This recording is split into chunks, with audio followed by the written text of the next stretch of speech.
Hello everybody, it's Lancashire and Yorkshire Railway and I'm back with another overview video.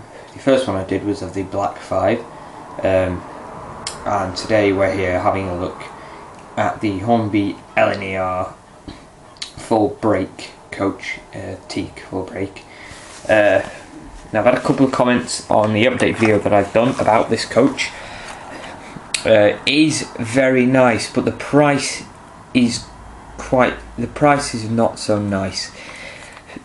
I've looked at Hornby's website. These are retailed around 50, 60 quid, and you know they are very, very nice, but I have to say, you know, Hornby have priced them ridiculously high. I mean, yeah, you get quality, yeah, you get metal sprung buffers and lovely detailing, yes, it looks like real teak, but the money is just ridiculous. But fortunately I got this one for 36 quid, well 36.99, which wasn't that bad. I will say that's what mainly drew me to get it, merely the price tag it had. But I do like it, and the fact, you know, but building up a rake of these, because I said in the update I only have about 6 of them, that's going to take ages to do. And I mean, yeah, by all means, if I get 6 eventually in the future, that'd be brilliant. But I think for now, I'm mainly going to focus on just getting 4 or 3 or 2. I don't know, just getting one more really, because I have those. I don't really like using them. I'll just use them for, you know, because I don't really have any other coaches to use apart from those 3 over there. But you know, for an express train, 3 coaches compared to 4, well, 5 including this. But yeah, I do want to get a couple more of these because they are really, really nice. Now I've got the full brake, so I don't really need a brake. Alright guys, I was a bit interrupted, but as I was saying, yeah, you know, I mean, the quality on these coaches are brilliant. Runs pretty well, pretty nicely. Sorry, it runs nicely as well. Far more detailed than the railroad versions, but price tag, they're a bit expensive, you know, because what I could do is just get a rake of Mark 1s, but I fancy something a bit different. But the only LNER loco I have is that A3, and that's, you know, that's not that good. I'll admit that was my first sort of major model thing I did, and I did it all by hand, which I shouldn't have done. You know, you learn from your mistakes. So anyway, yeah, I bought this, but you know, price tag and stuff, I didn't really think, and realisation that these cost a lot of money, and it's going to cost so much to have a full rake. But then again, in the long run, it'll be worth it, because they are lovely. Maybe expensive now, but in the long run, you know, because I buy my locos with the intention, you know, to have a long-lasting life. And yeah, some of them may not stay, like the Collet or the Ginty or something. I don't know. You know, just as an example, you know, some locos might not stay. You know, they might end up going. I mean, like it's only locos like the 7F there. That one's definitely staying, and Black 5 probably definitely. You know, it's about 99.999%. That's staying. You know, it's only if I had to get rid of them that I would. The 7F I like, so that's staying. But you know, I've got all my life to build a proper layout, and you know, they are expensive considering the stage of my life I'm in. I mean, I'm mainly just working off pocket money and stuff. So you know, it's quite. They are expensive for now, but. My mind, they are worth the money. They are definitely, I mean, just look at it. They're definitely worth the money. It looks superb and fantastic and all that stuff. Ah, good, it fell on its side. Yeah, you know, they've got all their accurate colours. Now, I did plan on having a mixed rake of these. You know, have some maroon ones and LNER, like 2 LNER teak and the rest maroon. The maroon ones are not 100% confirmed if they're going to be released. They did make some in blood and custard. If I get my hands on some of them, that'd be fantastic. But you know, it looks like LNER is going to be the way to go for now. But like I said, in the long run, it's going to be good. I mean, the Black 5, wasn't 100% sure if we should weather that, but then, I thought again in the long run, blah blah blah. But you know, they are expensive, and you know, it'll take ages and ages and ages and ages building up a rake. But you know, because I was looking on eHattons and they're selling them for about 47 quid plus. You know, at these LNER teak ones, and the guy at the one shop, like I said, it was $36.99. So I don't know. I'm considering asking him. You know, when I've got the money for it. You know, I'm not just gonna say if I've got the money for it, or see if they'll be able to sell me any type of these for the same price, and then order them in. Order one or two or whatever in, or how many I want in, and then buy them, rather than just leaving them and saving up the money. You know, just when I've got the money, do it, because I'll be able to pick it up straight up. So yeah, it will be good for the long term thing, long run, blah blah. I just wanted to give you guys a close up look at it, and it is beautiful. And if you can get the money, if you have the money, you know, you can be bothered, I would buy them because they do look stunning. They are nice runners, and they do come with some couplers, closer range couplers. So I'm gonna buy a second one so I can test them out. Because if they run all right on the layout and they look good, and they bring the coaches a bit closer together, then I probably will use them on a rake. If not, I'll just stick to these NEM couplers, which I like, but you know, they can cause a bit a problem. Now I was also again considering buying an A1, but you know, I'm not.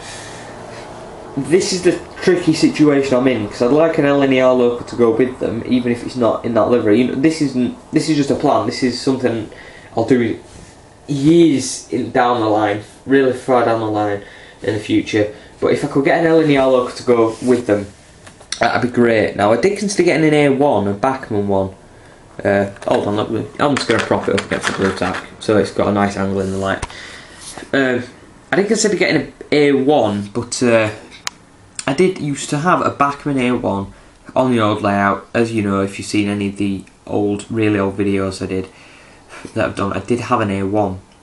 That went through one motor change, because when we bought it, the motor conked out after a bit for some reason. So we had to phone Bachmann, they sent us a replacement, and then with that replacement it carried on its life, but eventually it got so it couldn't pull a 6 Mark 1 coaches, a train of all of them, round the outer loop. It could only manage the 3 suburban coaches round the inner loop. That's what it could manage easily. So eventually it went from an express local to a stopping passenger to a suburban, which was just ridiculous. But you know, don't get me wrong, an A1 would be nice, an A3 would be nice. But out of all the LNER locals I can think of to pull these, I would like a B1. I don't know what it is about B1s, I do love the look of them, so you never know, in the future, could have a B1. That'd be nice. Again, I was also considering buying one, but you know, then the train pack came up and it was just the right sort of, you know, it was the right money, the loco was good, I needed the coaches, so I bought it. Simple as. Yeah, this, I mean, just look, it's got the LNER transfer there, sorry. It's got the LNER transfers there, if you'll focus, there you go. It says LNER there, and if we move it down here, it's got a number, 4213, that's the coach number. And also it says guard there. Sorry, just wait for it to focus. There you go, it says guard. Might not be able to see it right too well because it is only really small. But, you know, these are really, really nice coaches, and I wanted to give you guys an overlook so you can see. And here's the sort of sprung buffers in action. I mean, look at that. I mean, they're a bit wobbly, but they are quite nice. But I have to say, Hornby have gone all out with this, charge too much money for them, for what they are. I mean, sprung buffers, you don't really, I mean, yeah, it's cool and stuff, but you don't need them, you know, they're not essential, because if you're shunting these together and you don't have couplers, if you're using like hook and loop couplers, which I don't know why you'd use them on coaches, to be honest, because it being on like every individual coach, they're going to end up knocking together. The sprung buffers are you know, are in effect, you know, you're not going to use them much, you know, and they're not like real stick. I mean, don't get me wrong, sprung buffers are great, but you know, on locos, that is, but on rolling stock, you know, that's just it's a bit of a step too far. And if I'm, you know, 100% honest, I do think Hornby have gone all out with this. Like I say, charged far too much, and the sprung buffers is just an unnecessary feature. It's like working fans in their HSTs and some of the diesel locos.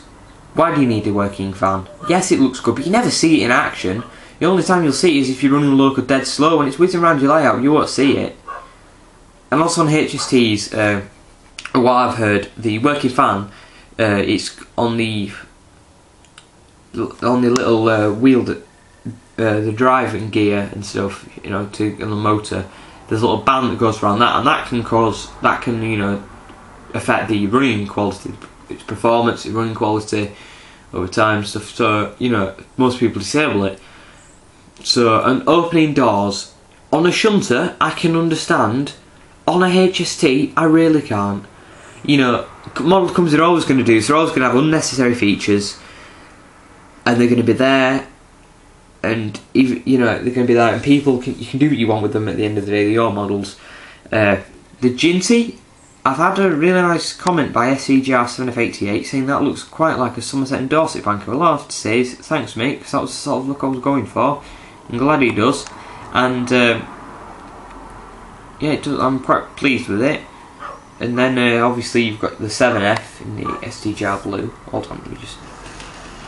There, look at her. Beautiful. Love that logo. Absolutely do. It's my favourite. It's my favourite. It's my baby. Anyway, so I'll have to be going now. I'll have to be off now.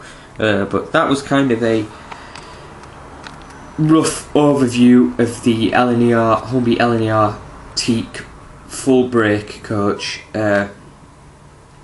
Now, I do have to say, I do recommend that you buy these because they are beautiful. But you know, if you're struggling for money or you just can't, you have, well, like if you're building a layout and you need the money towards that, I would recommend you try and resist the urge to buy these. I mean, yes, they're expensive, they're good, look good, but it's because the layout's huge now. It's ridiculously big. It's not ridiculously big. It's bloody well big. The loops aren't going to get expanded anymore because they are really big now. They're just going to stay the same size they are. So money wise, it's probably going to go towards locos and rolling stock from now on. Maybe another siding or two, but it's mainly going to be rolling stock and locos from here on out, and more station. I need bigger stations. But yes, thank you for watching. Stay tuned for more videos. I do hope to get another one of these sometime in the new year. Probably going to be a long time waiting for that. But as soon as it comes, you know, I'll be good. Anyway, I must be off because that dog barking is annoying and it never shuts up. So goodbye from Lancashire and Yorkshire Railway, and stay tuned for more videos. Goodbye for now.